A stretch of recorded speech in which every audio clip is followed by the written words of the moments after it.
Good day, I am your teacher today, Hannah Nikulkaas, and we will have a demo teaching lesson for grade 7.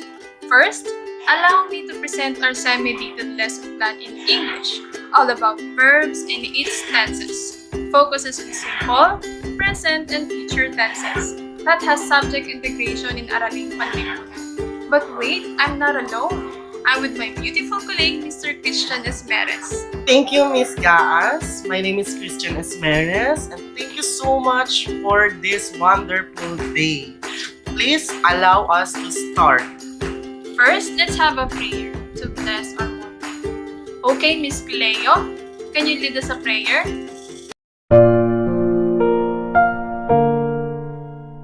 Please bow your heads and let us pray. Dear Jesus, please show me how to spend this day sharing your love in every way. Help me to be kind to everyone, to play and laugh and have lots of fun, shining your light and giving your grace, sharing your joy with a smile on my face. Angel of God, my guardian dear, to whom God's love commits me here. Ever this day be at my side, to light and guard, to rule and guide. Amen. Okay, thank you, Miss Cleo. After the prayer, we will going to check our attendance. Miss Secretary, kindly check it. So everyone, arrange your chairs. Look if there's a trash under your seat and pick it up. Okay, very good, Ken. There you go. Sit properly. In recitation, when you want to answer, just raise your hand. Don't shout, okay? I will call your name. So, do you still remember our past lesson? Yes, Mary May. About nouns. Very good. What is noun all about? Yes, Sherdan. Oh, you're good at recalling our past lesson. It is to identify any of class of people, places, or things. Very good. So, move on to our new lesson. Are you all excited? Yes! So our topic is all about verbs and its tenses. In the end of the lesson, you are expected to first, compose clear and coherent sentences using appropriate grammatical structures in the tenses of verbs. Second, you can divide and give examples of a verb. Third, you can also identify the tense of a verb used in each tenses. And lastly, you can give examples tenses with verbs. So, those are my objectives for today. Let's have a drill or review. I called it Hero Fight. First, what is your idea of a hero? Yes, Maribel? It is someone who does good and courageous things for other people without being asked to them, who gives of their self, putting their own life at great risk, for the greater good of others, like our national hero of the Philippines, Dr. Jose Rizal. And at this time, we have our new heroes, the frontliners, doctors, nurses, teachers, and others. So let's try this one. Read the following sentences and identify the verb or the action word in the sentence.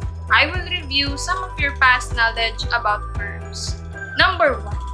Who knew that a child known as Pepe or Jose Rizal will go this far for the sake of our country? What is the action word there? Yes, excellent, will go. Who would have thought that a child known as Pepe or Jose Rizal will sacrifice his life for our country, our national hero? Number 2. Andres Bonifacio writes a letter for his beloved Oriam. Yes, the word writes, very good. How sweet is Andres Bonifacio to his beloved Oriam. Are you Mr. Sherdan? Do you have a beloved whom you write letters? Okay, number 3. Luneta Park is one of the most visited historical places. Yes, very good. The word visited. Brilliant. I think there's a photo bomber na here in Luneta Park, the building that is located behind it. Who has been here in Luneta Park before? Oh wow, Miss Mary may be there. We missed to be there. Okay, next to our motivation. I know this is what you often look forward to. Our game called Reps. It is a picture representation of a name, word, or phrase. Each rebus puzzle box portrays a common words or phrase. Can you guess what are they?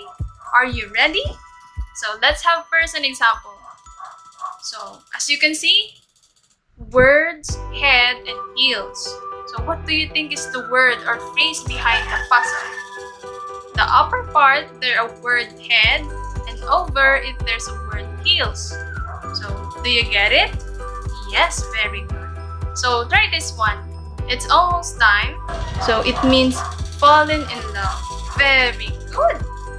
This one, Miss Cleo. Oh, you're good at this. It means I understand. This one, metaphor. Excellent. This one, scrambled eggs. Brilliant, Miss Meribay. This one, Taiwan. Very good. And lastly, Eiffel Tower. Excellent. Good job. You are all enjoying it. Now we will solve a mystery word. A mystery word lies beneath the given letters, and to crack the code, you must replace each letter by the first letter that comes after it in the English alphabet. So think about it. What letter comes after the letter U? Letter D? No. Letter Q? No. Yes, letter V as in verbs. Letter U in the English alphabet. After it, there's a letter V. So thank you for participating. My co-instructor will discuss further about verbs and its tenses. Listen carefully and enjoy our lesson. Did you enjoy our motivation today, class? Great! So class, are you ready to listen and learn another lesson? Okay, cool! Get your pen and paper ready. Eyes here, sit properly and listen to me. That's it. Alright, let's proceed to our discussion. Today, we are going to know the tenses of verbs, but let me first introduce to you the verb. So, what is verb? Anyone? Yes? Yes, Mary Jane. Alright, thanks. Thank you. Let's give her a round of applause. Thank you so much. In another word, verbs are the words used to describe an action or simply the action word. So there are three tenses of verb. Who can give the first one? Juno. Alright, past tenses, verb. Next. Marquis. Present verb. Alright. And the last one? Another answer. Christian. Alright, the future verb tense. Alright, let's proceed to the past tense. So what is past tense? Anyone? It will happen past. Alright, from the past itself. So in another word, past tense verb is a word that tells you what the subject has already done, meaning it's already done. Just as the name implies, which is past, you use it to describe something that happened in the past. Can you give me an example?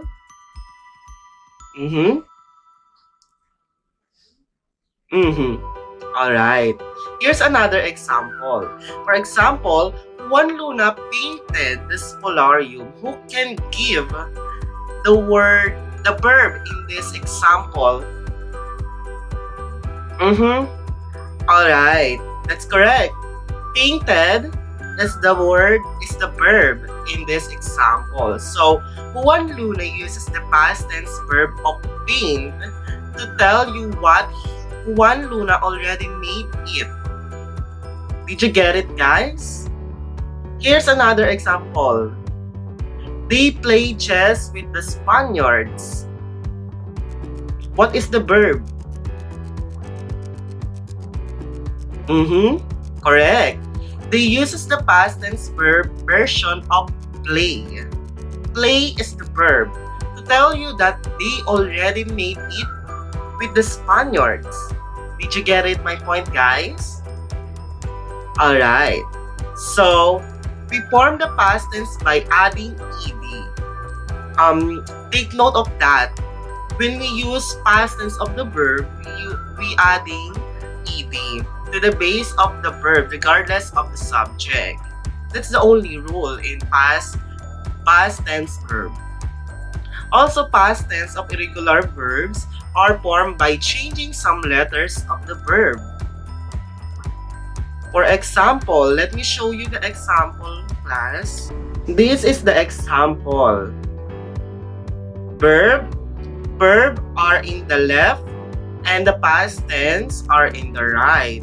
So we have here go, we have here went, sleep, slept, tell, told, see, saw, think, thought, drive, drove, sit, sat, come, came, sell, sold, sing, and sang. Now let us proceed to the another one, which is, what do you think? Kindly raise your hand. Japanese. Alright, present tense. So what is present tense? Anyone? Yeah. Brilliant. That's brilliant for me, huh? So present tense verb is an action word that tells you what the subject is doing right now. As in right now. For example, I will give you an example, guys. Class, rather. The Spaniards, Americans, and Japanese tyrants oppressed the Filipinos. So what is the present tense verb there in the example? Yes, that's right.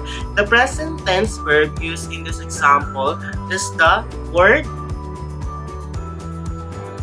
oppress. That's right.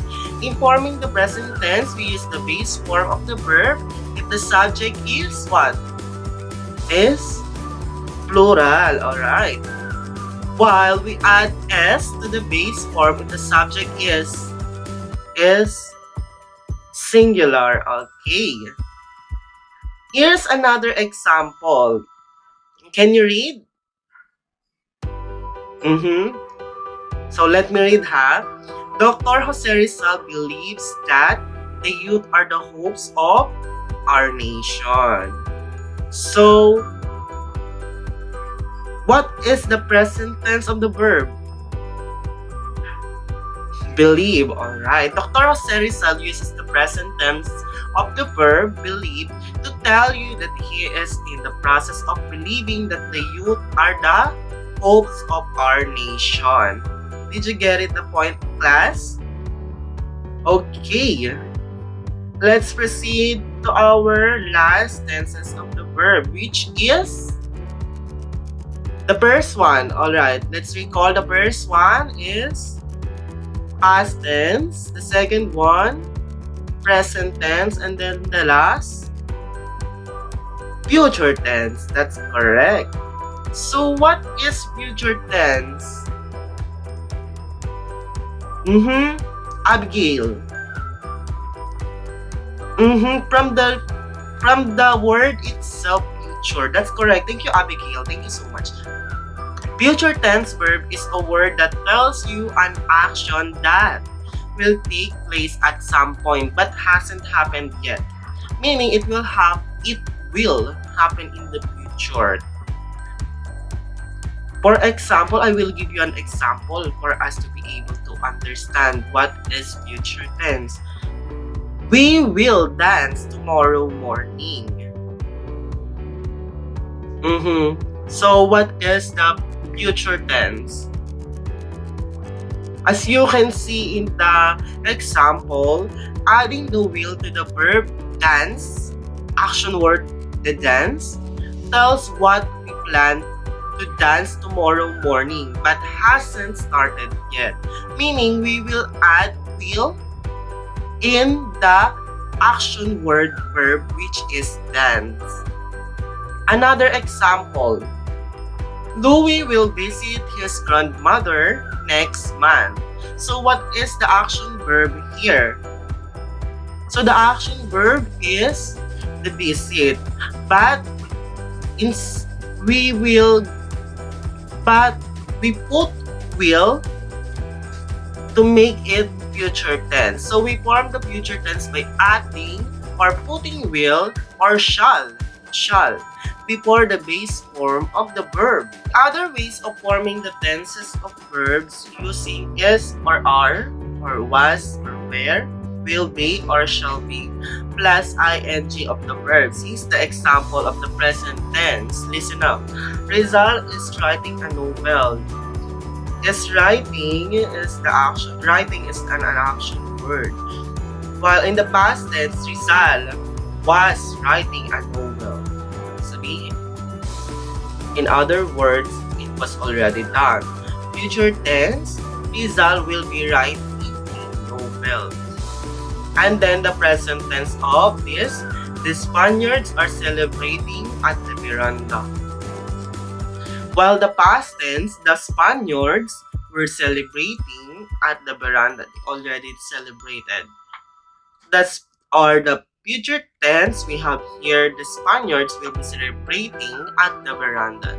Did you get it, the differences between these two examples? The tenses of the verb tell us how an action relates to the flow of time. That's the main reason why we use these tenses of verbs. While simple tenses usually refer to a singular action, in general, simple tenses express facts and situations that existed in the past, exist in the present, and will exist in the future. Did you get it, my point, class? Alright, let's recall what are the three main tenses of the verbs. The first one is past tense. The second one is future tense. And then the last but not in the least is the future tense. Alright, let's proceed to our activity. So, thanks, Mr. Christian. Did you enjoy the lesson, class? So, let's have an activity. Get a sheet of paper and a pen and answer it. I will only give you 3 minutes. Go. So, let's check it. 1. Dives. Present tense. Very good. Smiled. Past tense. Very good. Will talk. Future tense. Very good. Cook. Past tense. Excellent. Will sing. Future tense. Great. Very good. You've got a perfect score, Mr. Sherdan. And Miss Meribeth got 4 points. It's okay. At our next activity, for sure, you will get a perfect score already. Next to developing mastery, let's have a practice test. Complete each sentence by choosing the correct tense form of the verb. Come in front and encircle it in our board. Miss Mary May, number 1. Tomorrow, the ranger guide will guide us on a hike at the top of Mountain Binakayan. Excellent. Will guide. Encircle it. Next, Miss Meribeth. Trish jogs to the University of Rizal System every day. Great, jogs. Next, Mr. Esteban. Yesterday, I learned how to say good morning in Tagalog. Brilliant. Learn. Next, Miss Cleo, let us watch the cars zoom by as we walk on the Mango Bridge. Very good, zoom. Next, Mr. Ken. Before the party tomorrow, we'll bake cookies. Great, we'll bake. Hey, I have also prepared a group activity and here's what you were going to do. So let me read the instruction. Wait a minute, okay. I will read the story which is entitled A Rainy Day and you are going to identify the verb in this story. So I will give you plenty of time, just equivalent of 10 minutes, to read it and analyze the verb. Timer starts now.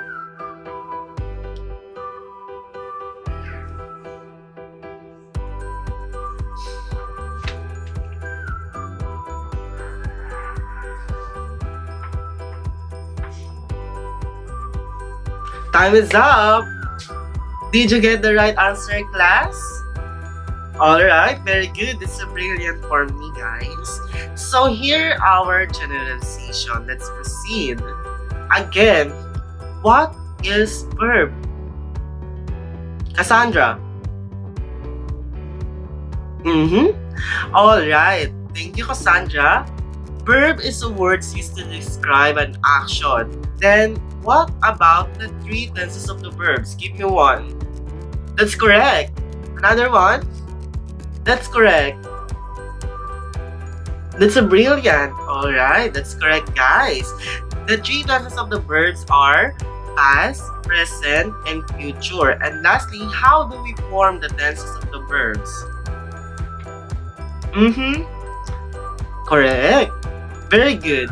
We form tenses of the verbs by adding ed for past tense and s for present tense and putting will before the base form or verb for the future tense or shall. Alright, thank you so much. For the evaluation, I want it to be answered orally. Kindly raise your hand if you want to answer and don't answer me in chorus. Choose the correct verb to complete the sentences. So number 1, yesterday we blank to visit our grandparents. Alright, the answer is when. Number 2, we blank New Year's Eve at Tony's house last year. A. Celebrated. B. Celebrate. C. Celebrating. D. Will celebrate. That's correct. Number 3, Joanne blank a love letter for Liam. A. Writing. B. Wrote. C. Writes. D. Written. That's correct. Number 4, tomorrow Cynthia blank on stage for the program. Letter A, dances. Letter B, will dance. Letter C, dance. Letter D, dancing. That's correct. Number 5, she is blank sweetly at her twin brother. Letter A, smiling. Letter B, smiles. Letter C, smiled. Letter D, will smile. That's correct. So here's our assignment. List down at least 5 irregular verbs and give their past, present, or future tense. Whether it is a past, a present, or future tense. Alright? Did you get the assignment? Let's copy and paste it in your notebook. Okay. Today we'll learn more about these tenses of verbs. And yes, we all did. Well done, everyone. See you next meeting. Goodbye. And don't forget your assignment, huh?